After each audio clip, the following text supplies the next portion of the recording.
शिकार। लगातार बढ़ती आत्महत्या की प्रवृत्ति चिंता का विषय। कोरोना महामारी से पीड़ित लोग हो रहे हैं डिप्रेशन के शिकार। क्या लॉकडाउन की वजह से लोगों में बढ़ रहा तनाव? मानसिक तनाव बढ़ने के पीछे क्या हो सकते हैं कारण? मानसिक तनाव कैसे किया जा सकता है कम? अवसाद क्या है? कैसे पहचाने कि कोई व्यक्ति अवसाद में है? कोई भी व्यक्ति आत्महत्या जैसा कदम क्यों उठा लेता है? अवसाद से बाहर निकलने के क्या उपाय हैं? नमस्कार, स्वागत है आपका समाचार एक्सप्रेस में। मैं आपके साथ नेहा वर्मा। आखिर सब कुछ होते हुए भी इंसान डिप्रेशन यानी तनाव और अवसाद में कैसे चला जाता है? उसके परिवार, दोस्त या उसके आसपास के लोग उसकी इस स्थिति को समझ क्यों नहीं पाते हैं? इस घटना से इस बात से समझ आती है कि डिप्रेशन के लक्षण या संकेतों को समझना बहुत जरूरी है, ताकि इससे जूझ रहे किसी अपने का समय रहते बचा लिया जाए, उसे इस तकलीफ से निकालने में मदद की जाए, उसे उम्मीद दिलाई जाए कि सब कुछ पहले जैसा ही होगा। डिप्रेशन एक मानसिक स्वास्थ्य विकार है। यह विशेष रूप से एक मूड डिसऑर्डर है जो लगातार उदासी या किसी भी चीज से कोई लगाव ना होने के कारण होता है। डिप्रेशन कुछ दिनों की समस्या नहीं है, यह एक लंबी बीमारी है। इसका औसत समय 6 से 8 महीने होता है। इसके उपचार के लिए परिवार, दोस्त और रिश्तेदारों की मदद बहुत जरूरी है। इसके अलावा साइकोथेरेपी, एंटी डिप्रेसेंट दवाइयों के जरिए उपचार किया जा सकता है। उदासी, खालीपन की भावनाएं, कभी कभार या कुछ समय के लिए उदासी, नाखुशी की भावना या निराश होना आम है। अगर यह लक्षण ज्यादा समय तक रहे तो चिंता का विषय हो सकते हैं। डिप्रेशन से गुजर रहे लोगों के लिए निराशा से उबारना कठिन होता है। उनके मन में असंतोष, विफलता की भावना रहती है और कुछ ऐसा यकीन होने लगता है कि कुछ भी बेहतर नहीं होगा। डिप्रेशन से जूझ रहे लोग अक्सर बिना किसी कारण के नाखुश महसूस करते हैं। छोटी छोटी बातों पर गुस्सा, चिड़चिड़ापन, लगातार चिड़चिड़ापन भी किशोरों और बच्चों में डिप्रेशन का एक लक्षण है। जब किसी को डिप्रेशन होता है तो वह अपनी पसंदीदा गतिविधि तक से कतराता है या दूसरों के साथ जुड़कर खुश नहीं रहता। इस तरह से अलग थलग होने से उसके दोस्तों और परिजनों को डिप्रेशन के लक्षणों को देखना कठिन हो सकता है। यह जानना मुश्किल हो जाता है कि किसी व्यक्ति को मदद की जरूरत कब है। नींद पर असर पड़ता है। भले ही कितने थके हुए हो, लेकिन अगर डिप्रेशन से गुजर रहे हो तो सोने में परेशानी हो सकती है। नींद के पैटर्न में बदलाव जैसे अनिद्रा या खूब नींद आना, यह एक डिप्रेशन का लक्षण हो सकता है। थकान और ऊर्जा की कमी, कई बार यह लक्षण नजरअंदाज हो जाता है कि डिप्रेशन के शिकार व्यक्ति को थकान महसूस होती है। उसे महसूस होता है कि जैसे शरीर में ऊर्जा बची ही नहीं। ऊर्जा की ऐसी कमी लगती है कि छोटे काम को करने के लिए अतिरिक्त प्रयास करने पड़ते हैं। भूख में बदलाव, जब डिप्रेशन की शिकायत हो तो कुछ लोगों का या तो वजन बढ़ता है या कम होता है, या उनके भूख में बदलाव के कारण होते हैं। कुछ के लिए तो इसका मतलब है कि भूख बढ़ जाना और इसके साथ वजन बढ़ना। वहीं कुछ लोगों की भूख खत्म हो जाती है और खाना उन्हें भारी काम लगता है। चिंता और बेचैनी, डिप्रेशन से ग्रस्त व्यक्तियों में दूसरों की तुलना में घबराहट और चिंता की संभावना अधिक महसूस होती है। बिना खास कारण के ऐसा हो तो संभव है कि वह डिप्रेशन से गुजर। अवसाद क्या है? कैसे पहचाने कि कोई व्यक्ति अवसाद में है? जब किसी बात को लेकर तनाव हो, चिंता हो या लंबे समय तक लगातार यह स्थिति बनी रही तो वह अवसाद में तब्दील हो जाती है। यह किसी घटना को लेकर हो सकता है, पढ़ाई को लेकर हो सकता है, करियर, रिलेशनशिप में असफल होने के कारण भी हो सकता है, या फिर किसी से बहुत दूर चले जाने के कारण हो सकता है। इसमें व्यक्ति के वजन, भूख, नींद, बातचीत और व्यवहार में बदलाव दिखता है। उसे अकेलापन महसूस होता है, दुखी रहना, मानसिक तौर पर परेशानी, किसी बात को लेकर डर जैसे लक्षण भी दिखाई देते हैं। अपराध बोध होना या खुद को कम समझना, यह भी एक डिप्रेशन का संकेत है कि बार बार खुद को सबसे कमतर समझना और यह महसूस करना कि वह हर चीज का दोषी है, हर चीज में खुद को सबसे कम समझना। आत्महत्या का विचार डिप्रेशन का सबसे गंभीर लक्षण है। आत्महत्या का विचार, पूरे समय अपनी जिंदगी को खत्म करने का विचार आना या योजना बनाना और महसूस करना कि अब कोई विकल्प नहीं बचा। कोई भी व्यक्ति आत्महत्या जैसा कदम क्यों उठा लेता है? कोई भी अचानक आत्महत्या जैसा बड़ा कदम नहीं उठाता है। कुछ लोगों के लिए बहुत सोची समझी योजना होती है। मानसिक बीमार होने के कारण उन्हें लगता है कि आत्महत्या ही आखिरी समाधान है। ब्रेकअप होना, किसी अपने की मृत्यु होने पर भी व्यक्ति ऐसी स्थिति में पहुंच जाता है। करियर में सफल होने के बावजूद अन्य कारण भी हो सकते हैं। किसी को लगता है कि उसके होने या ना होने से किसी को कोई फर्क नहीं पड़ता। कई बार व्यक्ति जब लंबे समय से तनाव से गुजर रहा होता है तो वह कई बार खुदकुशी जैसे गलत कदम उठाने की सोचता है। जब हर ओर उसे ना उम्मीद दिखती है तो वह ऐसा कदम उठा लेता है, लेकिन उसका कोई अपना दोस्त, सहकर्मी वगैरह उस पर ध्यान दे तो उसे ऐसा करने से रोका जा सकता है। कई लोग बड़ी समस्याओं से नहीं घबराते और कुछ लोग छोटी सी भी दिक्कत में अवसादग्रस्त हो जाते हैं। दोनों के मेंटल हेल्थ में क्या अंतर होता है? सबके मानसिक स्वास्थ्य का स्तर अलग होता है। कई लोग होते हैं जो परीक्षा के पहले, रिजल्ट के पहले, शादी से पहले घबराए रहते हैं या तनावग्रस्त हो जाते हैं। कई लोग बड़ी समस्याओं से नहीं घबराते। मायने यह भी रखता है कि आपके जीवन में कितना संघर्ष देखा है। ओवर थिंकिंग भी बड़ा कारण है। जरूरत से ज्यादा सोचना हमें अवसाद में धकेल सकता है। कई चीजें हमारे हाथ में नहीं होती, उसे समय पर छोड़ देना बेहतर होता है। हमने अपने हिस्से की मेहनत की, कोशिश की, बस इसे पूरा करें और संतुष्टि बहुत जरूरी है। अवसाद से निकलने के क्या उपाय हो सकते हैं? किसी व्यक्ति को अवसाद की स्थिति से बाहर निकालने में उसके आसपास रहे लोगों, उसके रिश्तेदार, दोस्त, सहकर्मी, जो भी उसके आसपास हो, वह एक अहम भूमिका निभाते हैं। इसके जो शुरुआती लक्षण बताएं, उसमें से अगर कुछ भी दिख रहा हो तो आप उस व्यक्ति के पास जाएं, उससे बात करें, उसका मन हल्का करने की कोशिश करें। उसे यह बताएं कि यह एक मानसिक स्थिति है और उसे काउंसलिंग के लिए राजी करें। उसे साइकोलॉजिस्ट या मनोचिकित्सक के पास लेकर जाएं। डिप्रेशन की स्थिति हावी होने पर पीड़ित व्यक्ति की काउंसलिंग बहुत जरूरी है। उन्हें खासकर समय रहते मदद की जरूरत होती है।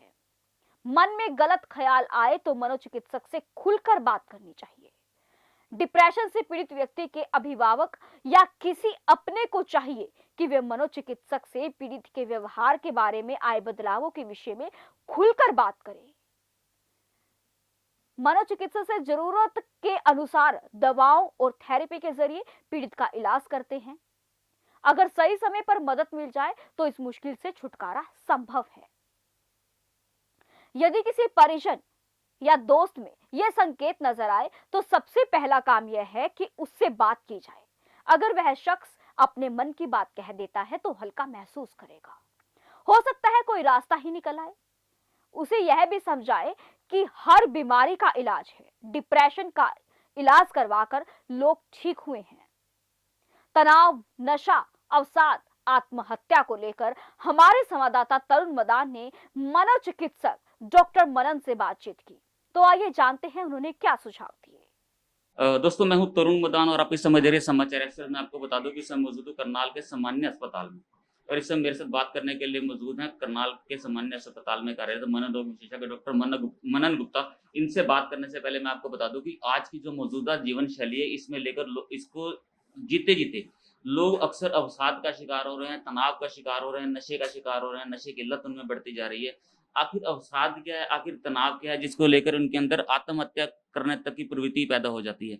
इन सब बातों का जवाब जानने के लिए मेरे साथ बात करने के लिए बात करने के लिए हैं डॉक्टर मनन गुप्ता। सर, सबसे पहले आपका स्वागत है समाचार एक्सप्रेस में। धन्यवाद सर, तो धन्यवाद। सर, आज की जो जीवन शैली है इसमें आप देखते रहते हैं कि लोगों में तनाव, चिंता, स्ट्रेस, इस तरह की जो समस्याएं हैं जो दिमाग से रिलेटेड हैं, ये समस्याएं लगातार बढ़ती जा रही हैं। आखिर इन बढ़ती समस्याओं के पीछे मुख्य कारण किसको माना जा सकता है? आई थिंक जितना हम अपने प्रैक्टिस में देखते हैं, पिछले 2 साल पूरी दुनिया के लिए सबसे ज़्यादा मुश्किल समय रहा है। चाहे वो कोई अमेरिका का नागरिक हो, चाहे इंडिया का हो, चाहे कोई भी कंट्री का हो। इस महामारी ने हर एक इंसान की ज़िंदगी पे असर डाला है। चाहे किसी की जॉब गई है, चाहे किसी की सेहत पे फ़र्क पड़ा है, चाहे किसी की लव्ड वंस की डेथ हुई है, चाहे वो घर में तनाव बढ़ा है, चाहे हस्बैंड वाइफ की लड़ाई बढ़नी शुरू हो गई है, या बच्चों की पढ़ाई को लेके स्ट्रेस हुआ है, तो इसने किसी को भी नहीं बख्शा है ना? जो बंदा स्टेबल जॉब कर रहा था, वो अब घर से काम करना चाह रहा है, बट उसके पास घर में जगह नहीं है अलग से ऑफिस की, तो उसके पीछे मीटिंग चल रही होती है और बच्चे रो रहे होते हैं या शोर हो रहा होता है, बच्चों को भी पढ़ना होता है। तो तरह तरह के कारण हैं जिसकी वजह से वो अपनी बातचीत तो कर नहीं पा रहा है और मन ही मन बात रखता है और वो घुट रहा है ना? एक स्ट्रेस बढ़ रहा है, तरह तरह के ख्याल आ रहे हैं। बच्चे या बड़े लोग तरह तरह की चीज़ें करके अपने आप को सहूलियत देना चाह रहे हैं, तो इस तरीके की प्रॉब्लम बढ़ रही है। लोगों में अवसाद की जो प्रवृत्ति है वो लगातार बढ़ती जा रही है। अक्सर देखने में भी अगर हम करनाल की बात करें तो पिछले कुछ दिनों में सुसाइड के मामले बहुत ज़्यादा सामने आ रहे हैं। आखिर ये अवसाद की स्थिति आत्महत्या की प्रवृत्ति तक कैसे कन्वर्ट हो जाती है? राइट, देखो 2 तरीके के सुसाइड होते हैं। एक तो होता है प्लान्ड, है ना, कि भाई मैं अपनी ज़िंदगी से बहुत परेशान हूँ, मुझे कोई रास्ता दिख नहीं रहा और मुझे अपने दर्द को ख़त्म करने का एक ही रास्ता दिख रहा है, बस आत्महत्या कर लो। एक होता है इम्पल्सिव सुसाइड, कि भाई उस मौके पे उस टाइम इतना बुरा लगा, ऐसा लगा बस आत्महत्या कर लो, है ना? तो आजकल जो अवसाद हो रहा है उसमें देखो, अवसाद डिप्रेशन बोलते हैं इंग्लिश में, उसमें कुछ चीज़ें होती हैं जो अफेक्ट होती हैं, जैसे रात को नींद खराब हो जाना, है ना, मन बहुत ज़्यादा उदास रहना, कोई उम्मीद ना होना, है ना, भूख ना लगना, है ना, बातचीत करने का मन ना करना, जो चीज़ें उसको अच्छी लगती थी पहले एकदम से उसमें से मन हट जाना, है ना, साथ साथ में बहुत ज़्यादा पश्चाताप होना, रिग्रेट होना, गिल्ट होना किसी भी बात का, और ये सब बहुत बढ़ जाए तो फिर आखिरी में होता है आत्महत्या वाले ख्याल, है ना? तो काफ़ी लोग आत्महत्या को ऐसे सोल्यूशन ढूंढते हैं कि ये एक रास्ता है, ये मैं कर लूँगा तो सब दर्द जो अंदर फील हो रहा है वो ठीक हो जाएगा। एक तो वो लोग हैं। ऐसे लोग हैं जो अवसाद में हैं और अपने आप को ठीक करना चाह रहे हैं नशे करके, है ना? कोई बंदा शराब पीना बहुत ज़्यादा शुरू कर दिया है, सिगरेट बीड़ी बहुत ज़्यादा शुरू हो गई है, वो हो गया तो उसको कोई चरस मिल गई है, कोई भी और नशा, जो भी नशा एक्सेस में कर लो, फिर आपका मेंटल संतुलन बिगड़ जाता है और आप एकदम से इम्पल्सिव हो जाते हो, विम्सिकल हो जाते हो, है ना? तो उस सिचुएशन में भी आप कर सकते हो ऐसा कोई एक्सट्रीम स्टेप जो आपके माइंड को उस टाइम ठीक लग रहा हो। तो सर, ऐसे मरीज आपके पास लगातार आते रहते होंगे, आप ऐसे मरीजों को किस तरह से उपचार करते हैं, उनको किस तरह की सलाह देते हैं? देखो, एज अ मनोरोग विशेषज्ञ, मनोचिकित्सक, मेरा सबसे पहली ड्यूटी है अपने मरीज को समझना, उसकी अच्छे से बात सुनना कि उसकी प्रॉब्लम क्या है और वो मरीज़ कहाँ से आ रहा है, उसकी यूनिक परिस्थितियाँ क्या हैं। आज सुबह ही एक पेशेंट आई है मेरे पास, उसको नहर में छलांग लगाने का मन कर रहा है पिछले 15 दिनों से। उससे बात की, उसकी प्रॉब्लम को समझा तो पता लगा कि उसको घर में कोई प्रॉब्लम चल रही है, अपनी जॉइंट फैमिली है उनकी और 2-3 मेंबर हैं उनकी फैमिली में, उनके साथ कुछ बातचीत चल रही है जो उनके माइंड को बहुत अपसेट कर रही हैं, और साथ साथ में उनके कमर का दर्द, हाथों का दर्द, पैरों का दर्द बढ़ रहा है ना, हस्बैंड से बात नहीं हो रही है, बच्चे पढ़ नहीं पा रहे हैं, तो उसको लग रहा है कि इतनी ज़्यादा स्ट्रेस बढ़ गया है, मैं हैंडल नहीं कर पा रही हूँ, कूद जाती हूँ। बट अच्छी बात यह है कि उसका हस्बैंड सपोर्टिव है, तो उसने उसकी बात की और उसको वो यहाँ पे लेके आया कि भाई डॉक्टर साहब से बात करते हैं। तो यहाँ पे हमने आधा घंटा लगाया उसके साथ, अच्छे से समझा, उसको भी समझाया कि भाई ये आपका स्ट्रेस आपको ऐसे ऐसे करने को मजबूर कर रहा है, बट हम सब आपकी उम्मीद बन के रहेंगे। और हमने उसको एडमिट करने का भी ऑफर किया, बट उन्होंने चूज़ किया कि कुछ दिन दवाई खाएंगे, उससे आराम मिलेगा, काउंसलिंग भी करेंगे। हमारे पास साइकोलॉजिस्ट है यहाँ पे, हम काउंसलिंग कराते हैं रेगुलरली। तो बेसिकली हर मरीज की यूनिक परिस्थितियां हैं, है ना, अलग अलग, हर मरीज सेम नहीं है। अवसाद, तनाव, स्ट्रेस तरह तरह के रूप में आता है अलग अलग बंदों में, है ना। तो इसको हम ट्रीट करते हैं इंडिविजुअल चीज़ें समझ के, उसके अकॉर्डिंग ट्रीटमेंट बना के, है ना। डॉक्टर साहब, मौजूदा समय में अगर हम यूथ को देखें, यूथ में है जो लगातार वो नशे की तरफ खिंचता चला जा रहा है। यूथ में आखिर किस चीज का स्ट्रेस होगा आज के समय में कि वो लगातार नशे की, उसको वो शौक बन जाता है, उसका आदत बन जाती है, या फिर ऐसी सोसाइटी में वो बैठना शुरू कर देता है। इन सब चीजों के पीछे बेसिक रीजन क्या माना जा सकता देखो, ऐसा कोई एक कारण नहीं है। जैसे बच्चों के कारण है वैसे ही बड़ों के कारण है ना, तरह तरह के कारण है। बट बच्चों की बात की जाए तो मतलब देखो, एक बहुत बड़ी अनसर्टेनिटी है उनकी करियर को लेके, उनकी लाइफ को लेके, उनके पेरेंट्स को लेके। पेरेंट्स को भी नहीं पता कि जो भी पढ़ाई करनी है उसकी क्या वैल्यू निकलेगी बाद में, जिस तरीके से हम इस दौर से गुजर रहे हैं, है ना।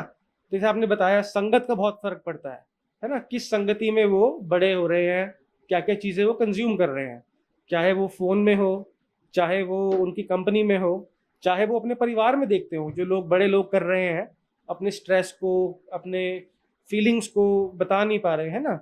सबसे बड़ी प्रॉब्लम देख रहा हूँ, ऑल्दो पेरेंट्स वगैरह चिंतित तो हैं बच्चों के लिए, बट पेरेंट्स लोग बच्चों से ज़्यादा बात नहीं कर रहे हैं इस टाइम, क्योंकि पेरेंट्स की अपनी प्रॉब्लम बढ़ गई है। तो बच्चे और अकेला महसूस कर रहे हैं आजकल। जब बंदा अकेला महसूस करता है तो वो जो एंजाइटी और तनाव बढ़ता है वो बहुत ज़्यादा अनबेरेबल हो जाता है। उसको ठीक करने के लिए अपने आप को सूद करते हैं लोग, अपने आप को सहूलियत देते हैं कुछ कुछ चीज़ें ट्राई करके, फिर संगति उसमें डाल दो, फिर जो हम चीज़ें देखते हैं वो डाल दो उसमें, फिर एक उन चीज़ों को एक्सेस, कि हर बंदे के, हर बच्चे के पास बहुत पैसे नहीं होते हैं, हर बच्चा जाके शराब नहीं ला सकता, है ना। तो बहुत सारे फैक्टर्स होते हैं, वो सब मिल जाते हैं तो फिर एक आउटकम आता है जो हम देखते हैं कि भाई नशे बढ़ गए हैं, लत बढ़ गई है ना। तो तरह तरह के फैक्टर्स हैं। है? सर, आपने अभी बताया कि 2 साल जो महामारी के रहे, इस दौरान बड़ी सारी हालात बदले, बड़े सारे लोगों की जिंदगी में परिवर्तन आ गया, जिसकी वजह से वो अवसाद में चले गए, स्ट्रेस में चले गए, तनाव में चले गए, आत्महत्या जैसी प्रवृत्तियां उनके दिमाग में आने लगी। सर, ऐसे लोगों के लिए आप क्या संदेश देना चाहेंगे कि अगर वो इस तरह की स्थिति में अपने आप को महसूस करते हैं तो उनको क्या करना चाहिए? फर्स्ट ऑफ ऑल उनको क्या करना चाहिए? देखो, फर्स्ट ऑफ ऑल तो ये सबसे बड़ी बात जो समझने वाली है कि ऑल्दो आपको ऐसा लग रहा है कि आपके साथ ये सब हो रहा है, नंबर 1 बात समझने की ये है कि आप इसमें अकेले नहीं हो। हम सब, चाहे मैं डॉक्टर हूँ, चाहे मैं नर्स हूँ, चाहे मैं कुछ भी हूँ, है ना, हम सब की लाइफ पे फर्क पड़ा है और हम सब एक साथ इसके साथ गुजर रहे हैं, है ना। प्रॉब्लम यहाँ पे ये होती है कि जो भी मेरे साथ हो रहा है, मुझे लगता है कि वो सिर्फ मेरे साथ हो रहा है और मुझे वो अकेला करता है। बट अगर मुझे पता है कि सभी के साथ हो रहा है तो लोग एक्चुअली जुड़ते हैं। तो प्रॉब्लम यहाँ पे ये हो रही है कि लोग एक दूसरे से बात नहीं कर रहे हैं। एक्सट्रीम एग्जाम्पल्स अगर कुछ हो जाते हैं वो सामने आते हैं तो वो उसको वैसे अलग कर दिया जाता है। 2 साल पहले तक किसी को अवसाद होता था तो अलग से दिखता था वो, ये बंदा डिप्रेशन में है, स्ट्रेस में है। आजकल आप हर बंदे को देख लो, हर बंदा मास्क पहने बैठा है, एटलीस्ट सोच रहा है, टीका लगवा रहा है ना, न्यूज़ पढ़ रहा है कि भाई अब क्या हो रहा है, कौन सा वेरिएंट आ रहा है ना। तो एक चिंता नॉर्मल हो गई है हर बंदे के शहर, हर बंदे की शक्ल में। तो नंबर 1 चीज़ ये है रियलाइज़ करने की कि भाई वो उस चीज़ में अकेला नहीं है, हम सब उसके साथ हैं और हम सबको भी एक दूसरे की ज़रूरत है। वो एक बार लेवल ऑफ अंडरस्टैंडिंग आएगा, उसके बाद बात शुरू होगी कि भाई आपकी यूनिक सिचुएशन क्या है, उसको हम कैसे ठीक करें। तो मैं तो यही मैसेज करना चाहूँगा कि भाई यूनिटी का टाइम है, साथ रहने का टाइम है ये।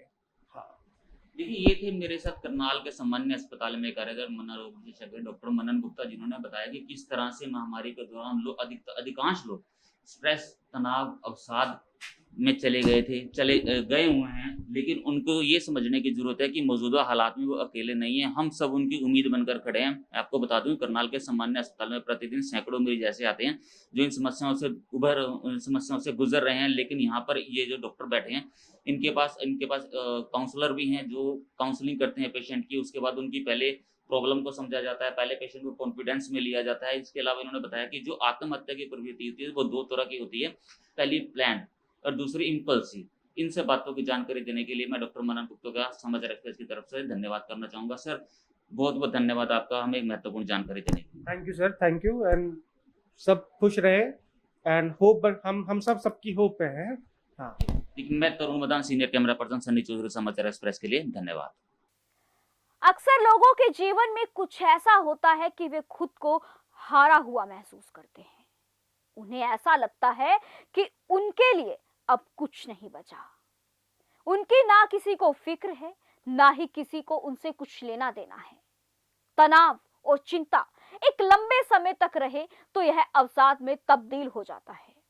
यही अवसाद एक समय इंसान को ऐसी स्थिति में पहुंचा देता है जिससे व्यक्ति खुदकुशी जैसे कदम उठा लेता है, अपना जीवन समाप्त कर बैठता है।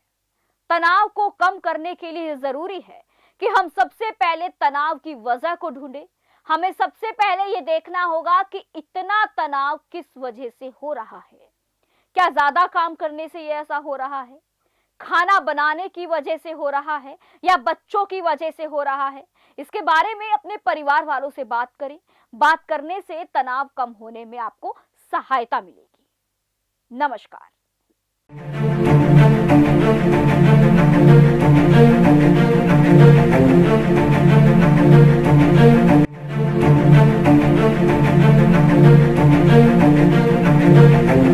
ऐसा अवसर फिर नहीं मिलेगा। अब हरियाणा सरकार की दीनदयाल आवास योजना के अंतर्गत सेक्टर 1 तरावड़ी में 135 और 142 गज के प्लॉट्स मात्र 21,000 रुपए देकर बुक करवाएं। क्रिएटिव सोसाइटी, सड़क, sewerage, street light, park, community centre, तुरंत रजिस्ट्री और पोसेशन भी। कॉल 9466034000।